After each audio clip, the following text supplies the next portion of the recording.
En el programa de hoy estamos hablando de la trata de personas. Ricardo, ¿de qué manera podemos diferenciar? Digamos, hay trabajos que te pueden ofrecer y que son absolutamente legales y que el fin sí es el que te están diciendo que va a ser. Pero ¿de qué manera podemos detectar que puede haber un caso de trata para evitarlo? Mira, lo primero que hay que hacer en estos casos es información. O sea, una persona que recibe una oferta de trabajo fuera de su lugar, de su domicilio habitual, porque puede ser a nivel de otra región del país o otro país, tiene que reunir información, tiene que averiguar, tiene que exigir información, que le den toda la información. Exacto, tiene que exigirlo y tiene que además, una vez que recibe la información, tiene que tratar de corroborarla, en lo mínimo, ¿no? Hay mecanismos, yo no voy a hablar del Google, por poner una cosa para saber si existe o no existe el sitio, pedir un teléfono, hacer una llamada al lugar a ver si ese lugar es tal o no. Si su intención es, además de buscar un trabajo formal, pues en ese caso puede llamar a los consulados nuestros para pedir información si realmente ese centro de trabajo existe o no existe. Que la familia, que personas cercanas estén informadas de a dónde te estás yendo, con quién te estás yendo. Dejar teléfonos, ir dejando huellas en el camino, ¿no? Ir trabajando de manera muy abierta también, y además informarle y anticiparle a la persona que la está enganchando que está ella haciendo ese trabajo y informarle que está dejando huellas, informarle que ya habló con su familia, informarle que ya averiguó, informarle que además que sabe cuáles son los puntos de apoyo que puede tener el lugar donde va. Decirle, ahí hay un consulado en tal calle, ahí hay, en fin, amigos o parientes de familia que ya saben que llego, porque si el tratante se da cuenta de que la persona está alerta y que ha tomado previsiones, no la va a llevar. Claro. Eso es lo primero que había que hacer. Ahora, los tratantes muchas veces en el Perú se aprovechan de una tradición histórica, y la cuento. Dentro de la organización andina es normal que los niños desde temprana edad colaboren con la familia, es decir, aporten a la familia. Pero eso, lógicamente, es en el contexto del trabajo colectivo, al interior de la comunidad, al interior del ayu, antes de la existencia de la comunidad. Entonces, el niño puede ser proveedor de la economía familiar, pero los tratantes se aprovechan de esa tradición para distorsionarla. Entonces, captan niños, muchas veces con el aval y con el apoyo de la familia, pero para otros fines. Ese es el problema, ¿no? Y la familia finalmente queda enganchada y queda amenazada por este tipo de tratantes, ¿no? Entonces, en teoría ven, él va a proveer como antes, pero con otra actividad, pero no se dan cuenta que la otra actividad es una forma de esclavitud. Exacto. Y eso me hace pensar mucho también en las formas económicas de producción, o sea, en las zonas agrícolas hasta el 70, era muy común además que las familias trabajaran para otras familias dueñas de la hacienda sin recibir paga alguna. Pero eso era una forma de reciprocidad, la reciprocidad andina, pero muchas veces la reciprocidad se termina distorsionando. Porque ahí quería llegar, porque se van instalando justamente una serie de patrones culturales también, se va instalando esa posibilidad inclusive del servicio, porque eso se va esto sonando hasta que se convierte simplemente en el servicio, donde la persona entiende que por dejarla trabajar en mi tierra, yo puedo tener a esta persona a mi servicio, ¿no? Y ese es que la reciprocidad supone una simetría. Cosa que cuando no hay asimetría ya no hay. Por ejemplo, claro, el trabajo doméstico en las casas aparentemente es una reciprocidad.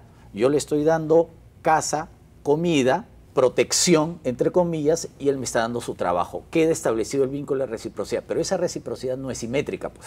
Claro. Ya no tiene nada que ver con la reciprocidad tradicional. Eso sí es una forma de explotación, porque yo estoy vaciando a esa persona de toda posibilidad de desarrollarse como tal.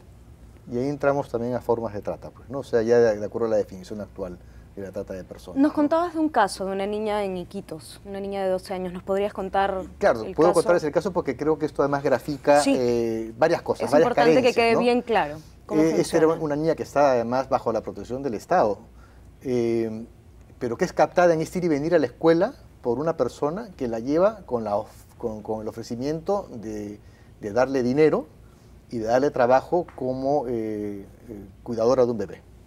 La lleva a través del río sin ningún tipo de control, porque la verdad es que hace falta mucho control todavía en los caminos del Perú. Digo caminos para mencionar todos los caminos posibles: aire, mar, tierra, ríos, ¿no?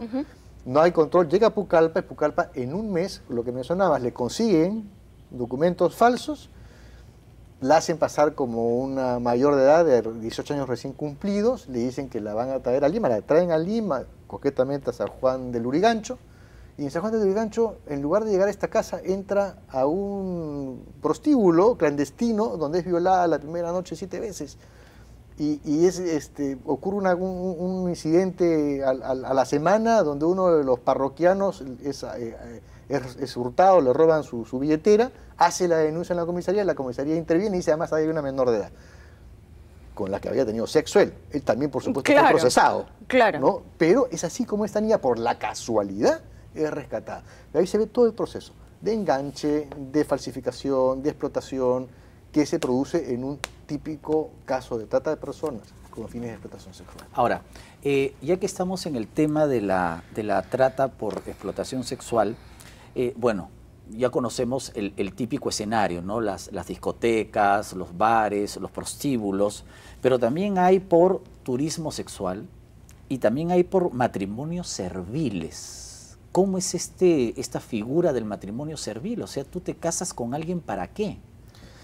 Bueno, uno se casa, en este caso, hay diversas formas. Hay aquellos enganches que se producen a través de Internet, claro. En donde la persona es engañada simplemente o sale, dice es el matrimonio donde la servidumbre no está incorporada en el contrato inicial, sino simplemente el matrimonio para tener una suerte de ventaja complementaria. Por ejemplo, la nacionalidad en otro país, ¿no? Claro. Y resulta que cuando llegan a ese lugar, entra en una situación de servidumbre. Lo otro es cuando esta situación de servidumbre es avalada por el propio Estado. Es decir, hay naciones en otras partes del mundo, África por ejemplo, donde estas situaciones de matrimonio servil son comunes, ¿no? Entonces es una suerte de trata de blancas moderna, ¿no? Se importa gente de otro lugar y se encuentra en una situación de matrimonio servil. Casos acá en el Perú no tenemos muchos registrados, sí hay muchos registrados a nivel internacional. Ya. Ahora, en el tráfico de drogas también hay trata de personas, es decir, gente que tiene que estar de burrier porque ya estableció un vínculo de explotación con los traficantes. Hay una relación muy estrecha entre el tráfico de drogas y trata de personas. No solamente para el efecto del traslado de la droga, sino que además está asociada a las mismas cadenas logísticas. Y que tiene que hacer con la migración ilegal también. Por ejemplo, México y Ciudad Juárez es un caso muy conocido a nivel internacional, donde se mezclan tráfico de drogas, tráfico ilícito de inmigrantes, etc. Pero hay otra finalidad que hace con nuestro país, que es además salvaje, que hace con lo que es los niños para la guerra o con lo que es la masa. Me refiero concretamente a estos casos que hemos visto. Yo personalmente los he visto cuando estuve en el Ministerio del Interior en el año 2003 y 2004. En los operativos Tormenta se rescataron decenas de ayánicas, nativos ayánicas que estaban bajo la explotación del Sendero Luminoso. Y es una situación que continúa, lo hemos visto semanas atrás, ¿no? Con el rescate de los niños estos, ¿no? Pero no solamente los niños, sino que resultó que los padres estaban también en una situación... Claro. Estos padres que tuvieron a sus niños tenían 25 años secuestrados por Sendero. Es lo que se llama la masa, ¿no? Y son vientres de alquiler para ponerle... Claro, mujeres que son embarazadas para justamente conseguir niños para la guerra. Ahora esta trata con fines de explotación militar no solamente son niños soldados, entre comillas, sino también pueden ser adultos soldados, ¿no? Por ejemplo, yo recuerdo, y todos nosotros seguramente recordamos, el famoso secuestro en la casa del embajador del Japón, que había, bueno, ya sabemos quiénes eran los líderes, pero había una serie de jóvenes que participaron en el operativo. Y cuando esos jóvenes les preguntaron tú qué querías, simplemente querían comprarse una combi, querían trabajar, o sea, estaban haciendo un trabajo forzado para el comando terrorista. Pero ellos realmente no eran formalmente terroristas o no tenían la ideología, en este caso de la MRTA, simplemente habían sido captados para realizar este operativo en particular. Sí, en el caso específico de los ayánicas, a mí me parece esto un tema muy difícil, muy complicado y muy brutal. Porque yo creo que eso sí nos lleva realmente, nos regresa al inicio de la conversación un poco cuando mencionabas, ok, la esclavitud era aceptada formalmente en esa época, trata de personas los chinos, ¿no? Pero el hecho de su formalidad no hace menos Claro. que Moralmente esta persona, aceptable. claro, ¿no? La dignidad, etcétera, etcétera, etcétera. Pero cuando uno dice, bueno, esto ya se acabó, ya se eliminó, o sea, la cosa así como que se ha sofisticado un poco. No es así.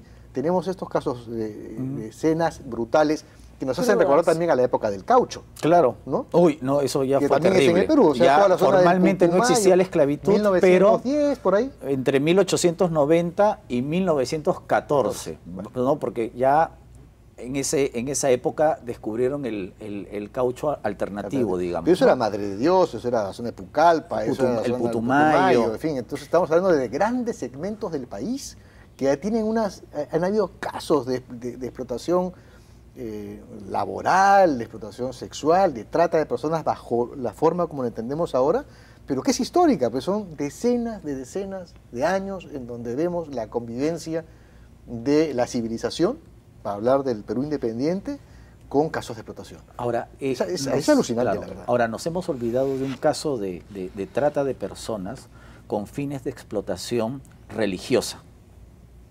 Porque hay determinadas sectas, no vamos a nombrarlas, incluso en países muy civilizados, se van multiplicando estas sectas religiosas con ideas bastante raras, por decirlo de alguna manera, que reclutan gente con fines de explotación religiosa. Incluso el iluminado del grupo, ¿no? el sumo sacerdote de la secta, tiene esclavas sexuales y todo eso, y el vehículo es la religión.